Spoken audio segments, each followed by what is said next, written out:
Right, welcome back to Mr. Hall's Storytime.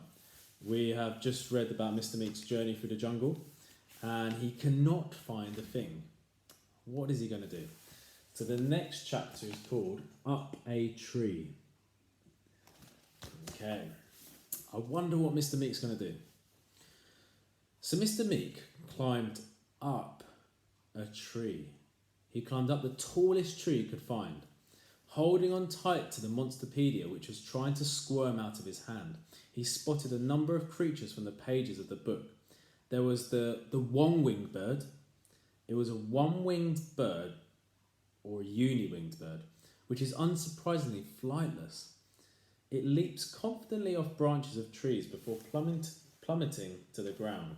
Spat, spat, spat. He also saw the honkopotamus. This is a distant relation of the hippopotamus, but the honkopotamus is legless. Not drunk, it has no legs. As a consequence, the honkopotamus moves around by honking, the force of the wind being pushed. There's your honkopotamus. So the force of the wind being pushed out of the black blowhole is so powerful it works like a jet engine. Despite its size and weight, the honkopotamus has been known to reach speeds of over 100 miles an hour. Whoosh! Also spotted was the mingo, a miniature mungo, the mungo, a giant mungo. And there's the mungo. Another one was the pludge. Shall we picture the pludge? Now the pludge. This is a venomous giant worm, half red, half white. A pludge is too large for the holes into which it burrows and ends up getting stuck. Hence, one half gets sunburned and turns red, while the other stays underground and remains white. Sizzle. The flattened humming bung is another one. Let's put it there. See the flattened humming bung. Now this is a hairless rodent that hums tunelessly all day and night. Pum, pum, pum, pum, pum, pum, pum. The humming is so wretched it makes the ears of any listeners bleed. As a result, the bung often finds itself being sat on by bigger creatures, desperate to make it stop. Another one, the purple elephant. Oh. See, the iPad got a bit scared of the purple elephant. And again. Okay. Stay. There it is. A purple elephant. This is a species of elephant that hangs upside down from branches by its trunk. It stays there for so long that it turns purple. If you're walking under one when it turns purple, beware. That means it is going to drop to the ground and flatten you in a second. Doof. A lude, not to be confused with a lude. It's this one here. A lude is a lime green lizard so terrifying looking that it is scared of itself. If it sees its own reflection in the water, it desperately swims away, sometimes for hundreds of miles. A lude, not to be confused with a lude. This is a hairless white ape which is so embarrassed about being naked that it crosses its legs and hops around everywhere.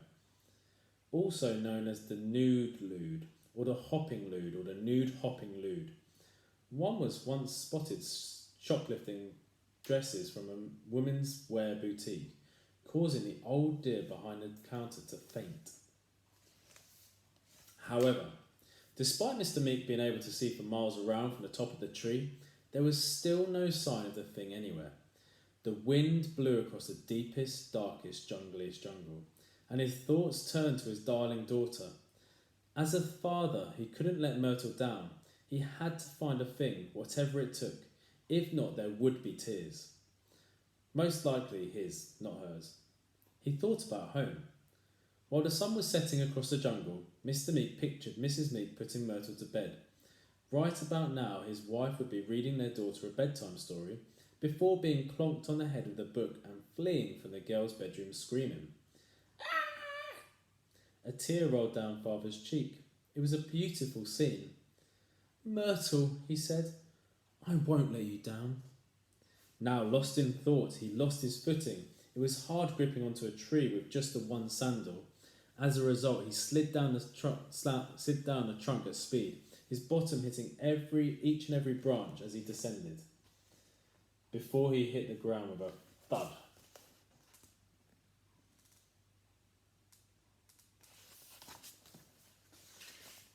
Suddenly, Mr. Meek remembered he had lost his hold on the book. "The Monsterpedia!" he exclaimed.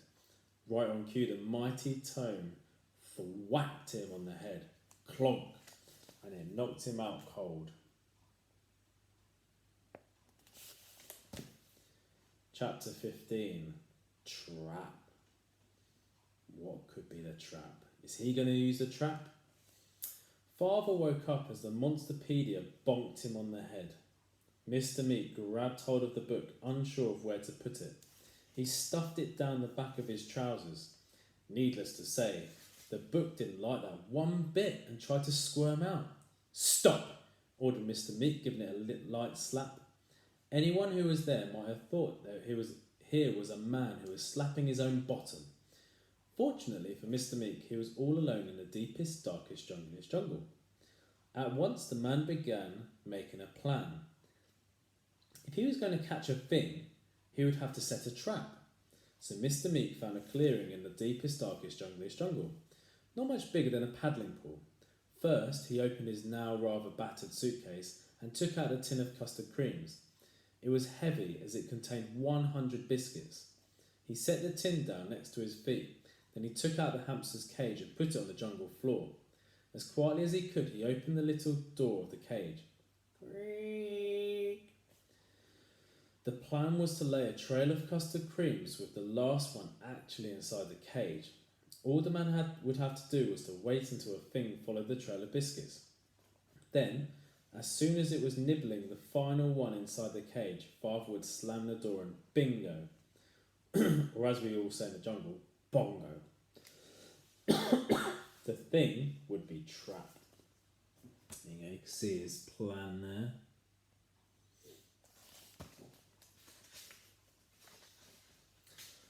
Rustle, rustle, a sound came from the bushes. "Is anyone there?" called out Mr. Meek. There was no reply. Not that a wild animal, or indeed any animal, was likely to call back. "Yes, I'm here. Woohoo! Hello!" The silence that followed put the man's mind at rest. "Probably another gust of wind," he muttered to himself. Of course, Mr. Meek had exercised incredible restraint in not gobbling down any of the custard creams himself. It had been a month since he'd set off from home with only a small packed lunch. At one point, he'd become so ravenous that he'd resorted to eating a pair of his own underpants. Dirty ones at that. Needless to say, they didn't taste good, savoury rather than sweet. Whatever you do in life, do not try to eat your own underwear, even smothered in tomato ketchup. It will taste bad. Okay, I'm going to stop there and we'll finish the chapter Trap off after to see if it worked. Thank you for listening, and I'll be back tomorrow. See you later.